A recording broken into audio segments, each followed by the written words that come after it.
Swastiastu Pak Gede. Swastiastu Pak. Gimana kabarnya hari Pak? Astung kare baik Pak. Sehat Pak ya? Sehat. Jadi terima kasih Pak. Istilahnya Pak Gede sudah hadir pada hari ini Pak. Jadi dalam proses coaching hari ini mungkin yang akan Pak Gede lakukan ya. Saya hanya berperan sebagai pengamat atau observer yang akan melihat proses coaching yang akan Bapak lakukan nanti dengan si coach ya. Ya, Pak. Namun sebelum mulai percakapan ini ada beberapa hal terkait dengan rubrik penilaian dalam observasi yang akan saya lakukan nanti Pak Gede. Bisa ya, Pak Gede? Iya Pak, siap. Terima kasih Pak Gede. Jadi sesuai dengan rubrik penilaian yang akan menjadi acuan saya adalah nanti saya harapkan dalam proses percakapan nanti itu Bapak itu sudah memiliki prinsip yang saya yakin sudah memiliki Pak ya. Jadi prinsip seorang coaching yaitu kemitraan, yang kedua adalah proses kreatif dan memaksimalkan potensi tentunya Pak dari si coach. Dan juga saya rasa juga Bapak sudah memiliki kompetensi itu dari coaching yaitu present Pak. Present itu adalah kehadiran penuh dan kemudian mendengarkan aktif dan mengajukan pertanyaan-pertanyaan berbobot.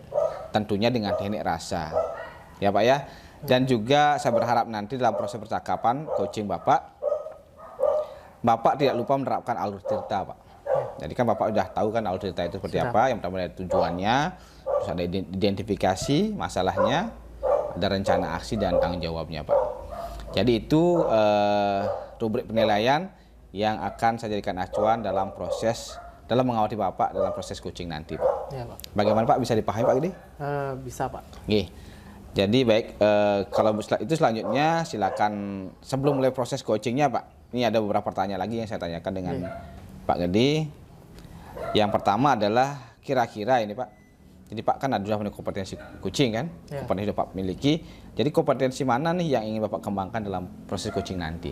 Nah, dalam coaching kali ini Pak, untuk kompetensi yang ingin saya tingkatkan ya untuk Bapak amati yaitu berkaitan dengan mendengarkan aktif dan juga memberikan pertanyaan yang berbobot Pak. Itu yang saya perlu tingkatkan saya rasa Pak.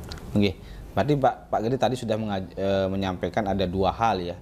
Yang pertama mendengarkan aktif dan juga mengajukan pertanyaan berbobot. Nah dari dua pertanyaan ini, dari dua kompetensi ini, kompetensi yang mana kira-kira yang ingin Bapak kembangkan secara spesifik dalam kegiatan coaching hari ini Pak? Yang lebih spesifik itu berkaitan dengan pemberian pertanyaan berbobot Pak. Oke. Berarti nanti dalam dalam kegiatan coaching nanti Pak Gede ingin mengembangkan secara spesifik adalah mengajukan pertanyaan yang berbobot. Oke. Jadi pertanyaan terakhir nih Pak ya, sebelum kita mulai nanti coachingnya. Nanti kira-kira indikator ketercapaian Bapak apa? Atau tolak ukurnya apa nih? Nah, dari kegiatan coaching Bapak hari ini? Jadi indikator keberhasilannya yang ingin saya tuju itu adalah yang pertama bahwa nanti dalam saya menerapkan alur secara runtut dan saya juga bisa Pak jadinya memberikan pertanyaan-pertanyaan yang berbobot seperti itu dan juga mampu mendengarkan secara aktif sehingga proses coaching itu berjalan dengan baik seperti itu Pak. Oke.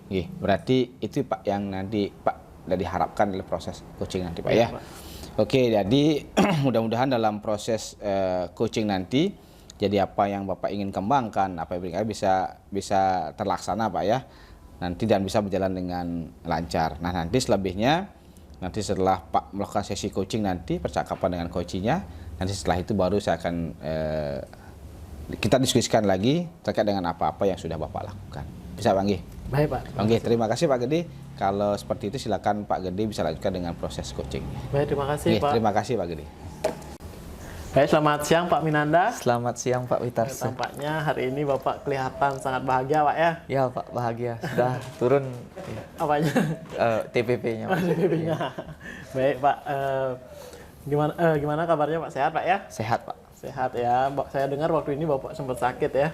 Oh iya Pak, saya sempat sakit, saya kena batu ginjal Pak. Waduh, tapi tentunya udah sembuh Pak ya? Sudah sembuh. Ya, semoga Bapak kedepannya diberikan selalu kesehatan Pak ya. Terima kasih banyak Pak. Jadi gini Pak, jadi Bapak waktu ini kan dapat menyampaikan kepada saya, menghubungi saya terkait Bapak ingin mendapatkan coaching dari saya seperti itu. Nah, terkait hal tersebut, kendala apa yang Bapak hadapi seperti itu? Baik Pak. Jadi begini Pak, masalah yang saya hadapi ini sebenarnya masalah yang sudah bertahun-tahun saya hadapi ya, tapi belakangan ini semakin keras masalahnya ya, yaitu saya kan mengajar mata pelajaran bahasa Inggris. Saya saya mengajar pelajaran bahasa Inggris di kelas 10 SMA. Yang saya dapati itu target di kurikulum Merdeka misalnya, untuk kelas 12 nanti targetnya sudah harus level B1 namanya dalam bahasa Inggris Pak. Jadi untuk bisa supaya sampai level B1 itu saya paling tidak harus mengajar murid-murid yang memang sudah levelnya sudah paling tidak A1 atau A2. Tetapi yang sering saya dapati bahkan sampai sekarang, sebagian besar murid-murid saya itu masih di level yang sangat rendah sekali. Mungkin masih A0, sangat pemula.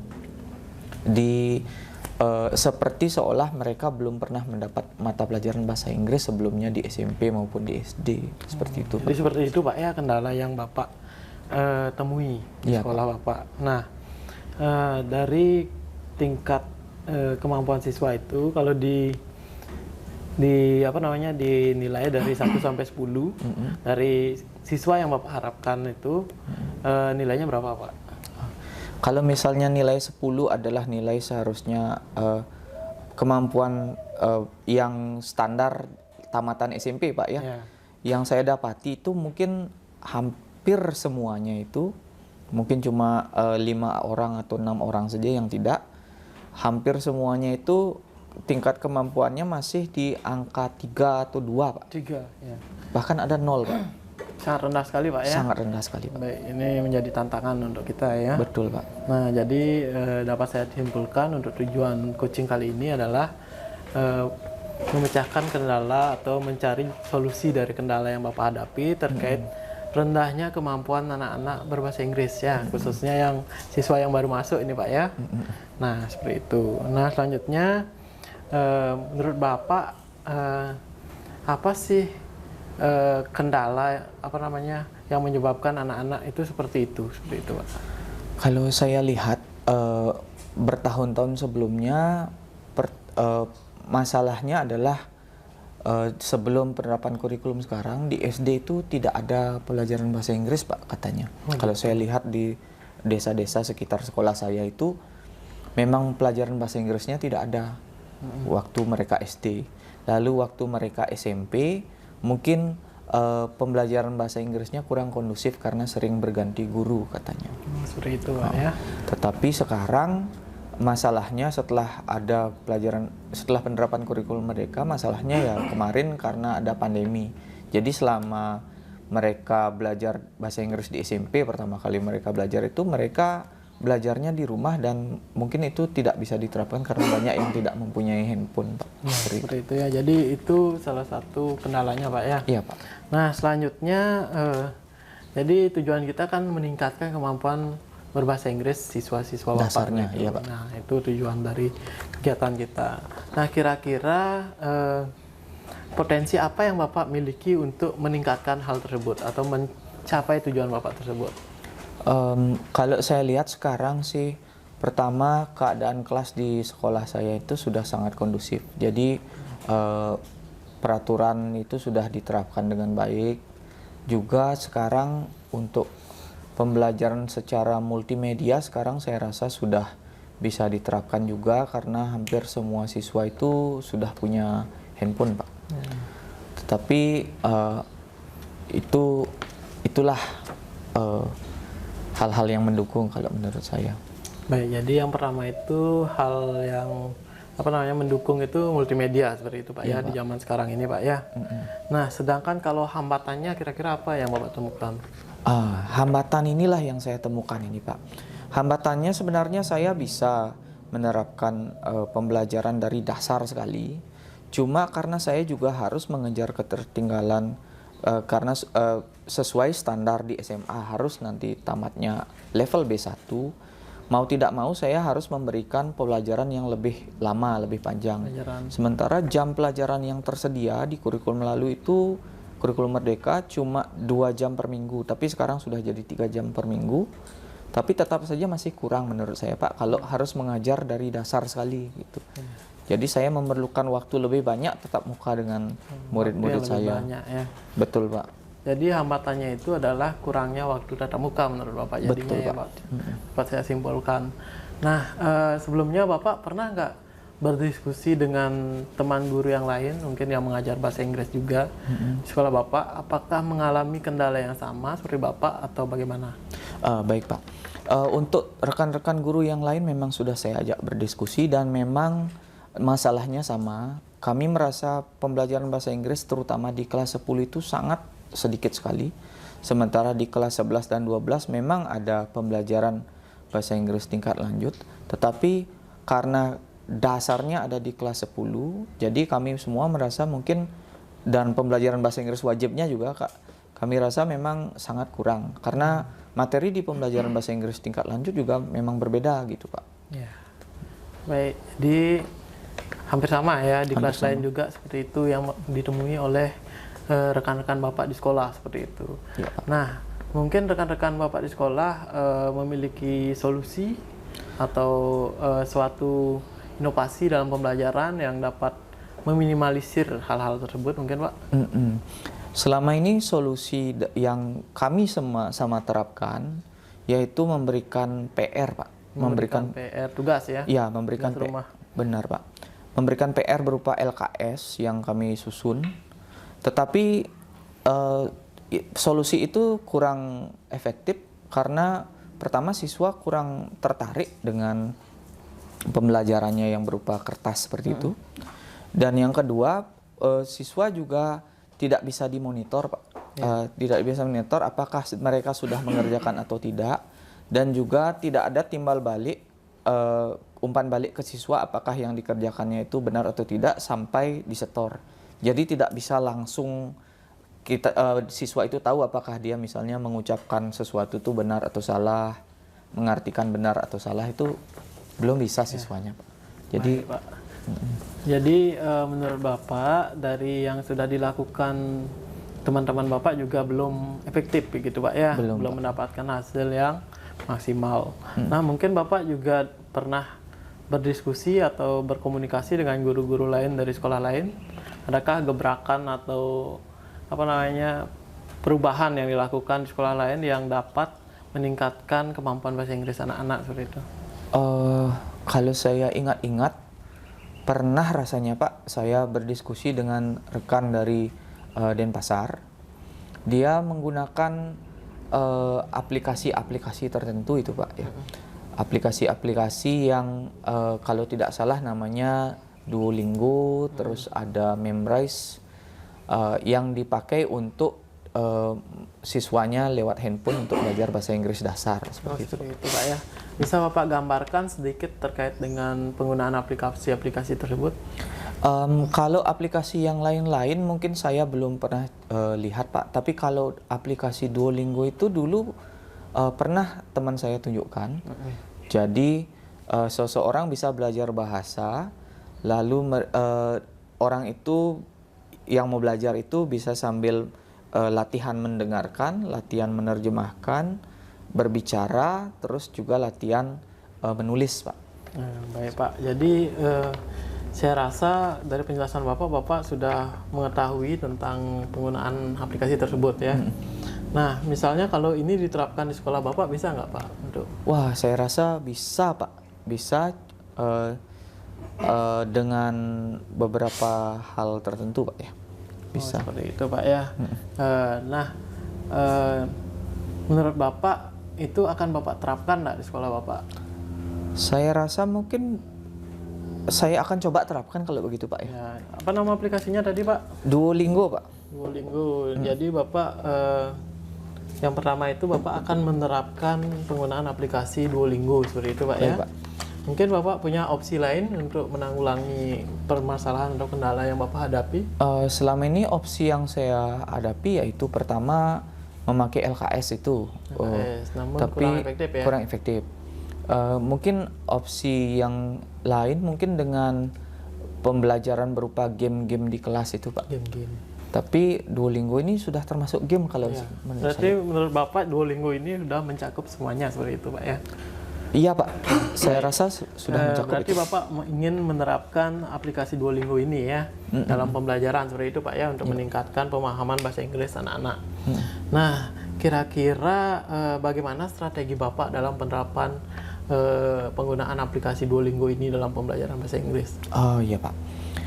Yang sudah pernah saya pelajari tentang aplikasi Duolingo ini, pertama saya harus, maksudnya saya bisa nanti memonitor kemajuan siswa masing-masing. Jadi mungkin strategi saya nanti, saya pertama akan menyuruh semua siswa untuk menginstal aplikasi ini yang lumayan ringan.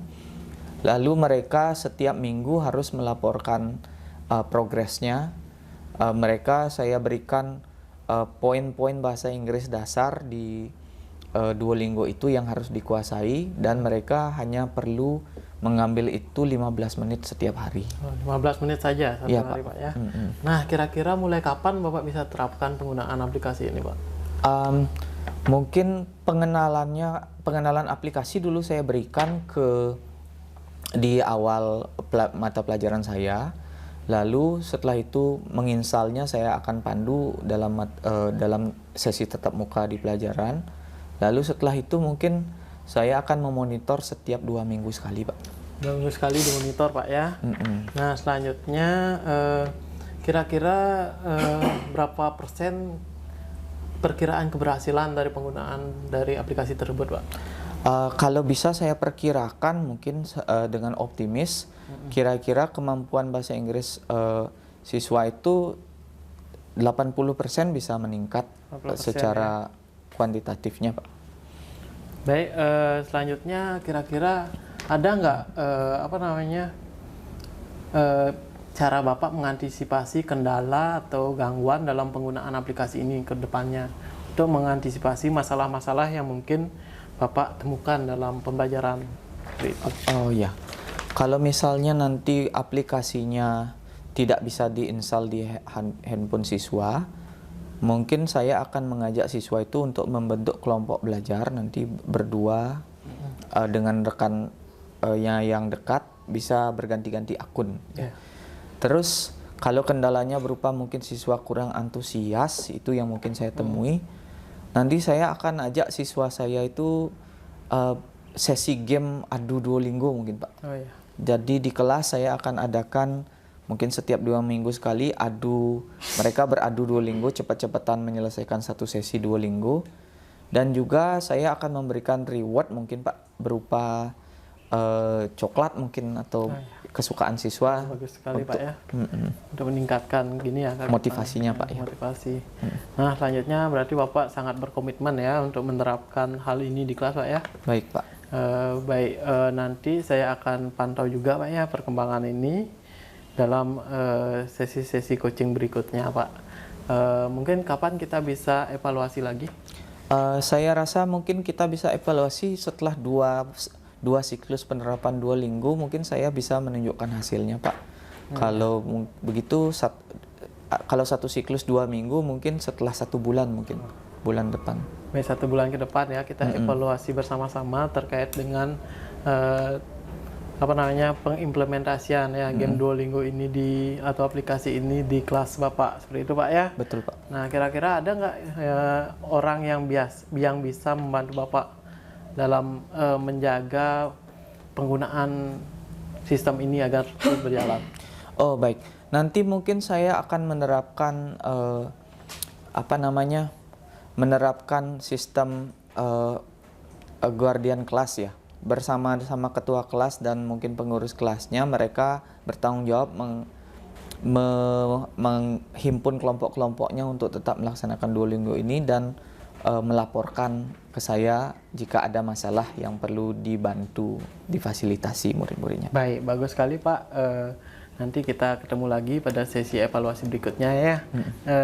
Nah, selanjutnya bagaimana perasaan Bapak setelah melaksanakan sesi coaching bersama saya pada hari ini? Wah, Setelah melalui sesi coaching ini saya merasa sangat senang mungkin karena sudah menemukan solusi alternatif solusi ya Pak ya. Ya. Semoga solusi ini bisa berhasil dan semoga nanti bisa tercapai tujuan saya Pak. Baik, bagus sekali Pak.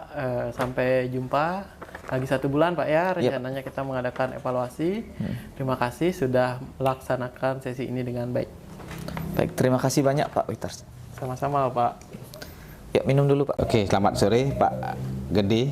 Selamat sore Pak. Tadi saya sudah mengamati proses percakapan Bapak dalam coaching tadi ya dengan Pak Gede Minanda. Jadi ada beberapa catatan sih sebelumnya setelah saya mengamati itu. Namun sebelum saya sampaikan catatan saya nih, saya ada beberapa pertanyaan terkait dengan coaching yang Bapak lakukan tadi dengan Pak Gede Minanda ya, tadi ya coachingnya ya. Nah, dalam coaching tadi apa yang sudah baik menurut Pak Gede serta apa yang belum baik yang Pak Gede lakukan tadi dalam proses coaching tadi? Baik Pak, terima kasih Pak. Jadi untuk sesi coaching yang tadi saya sudah lakukan, yang saya rasa sudah baik itu adalah mendengarkan secara aktif, terus selanjutnya juga alur ceritanya sudah terlihat Pak. Nah, namun yang saya rasa masih perlu ditingkatkan atau masih bisa dioptimalkan itu adalah gini, pertanyaan yang lebih berbobot Pak. Mungkin itu Pak. Baik Pak Gede. Jadi dari catatan saya juga hampir sama ya Pak ya. Jadi catatan saya ketika mengamati proses coaching Bapak tadi, jadi memang Bapak sudah menerapkan prinsip-prinsip coaching, yaitu kemitraan Pak ya. Terbukti dari tadi Pak ngobrol dengan Pak Gede Minanda terasa tidak ada perbedaan gitu ya. Jadi antara coachnya nggak memang tidak ada perbedaan seharusnya ya. Jadi kemudian Bapak juga sudah melakukan yang namanya prinsip kreatif, di mana Bapak berusaha menggali kreativitas dari seorang coach untuk mengeluarkan berbagai solusi-solusi terkait permasalahan-permasalahan yang dihadapinya Pak. Jadi Bapak juga sudah mengajukan pertanyaan berbobot, maupun belum maksimal Pak ya. Tetapi Pak sudah berusaha melakukan pertanyaan berbobot itu untuk memaksimalkan potensi dari seorang coach. Dan Bapak juga sudah memberi kompetensi inti sesuai dengan rubrik supervisi yang tadi saya sampaikan di awal. Terkait dengan harapan-harapan yang Bapak sampaikan di awal tadi, ada 2 kompetensi yang bisa saya sampaikan, yaitu pertama mendengarkan aktif dan juga mengajukan pertanyaan berbobot. Jadi catatan saya sudah Bapak lakukan. Dan yang paling penting dari proses tadi adalah saya juga mencatat bahwa Bapak sudah menerapkan percakapan alur cerita Pak. Iya Pak. Jadi sudah terlihat alur ceritanya. Jadi yang dimulai dengan tujuan, kemudian ada identifikasi masalah, kemudian ada rencana aksi, dan ada tanggung jawab. Jadi secara umum, gambar umumnya, jadi Bapak sudah melakukan proses coaching dengan baik Pak. Ya Pak, terima kasih Pak. Nah, sebelum saya akhiri nih Pak ya, yang terakhir nih Pak. Jadi dari proses coaching tadi, nih kompetensi apa lagi yang ingin Bapak kembangkan berdasarkan proses Pak yang alami tadi coaching tadi Pak? Ya, mungkin dari proses tadi yang ingin saya kembangkan itu adalah kehadiran penuh Pak. Yang mana mungkin tadi saya merasa sedikit unak-unak begitu, kemudian seharusnya saya menggunakan mungkin salah satu teknik agar beliau lebih rileks, namun masih terlihat agak sedikit tegang Pak ya.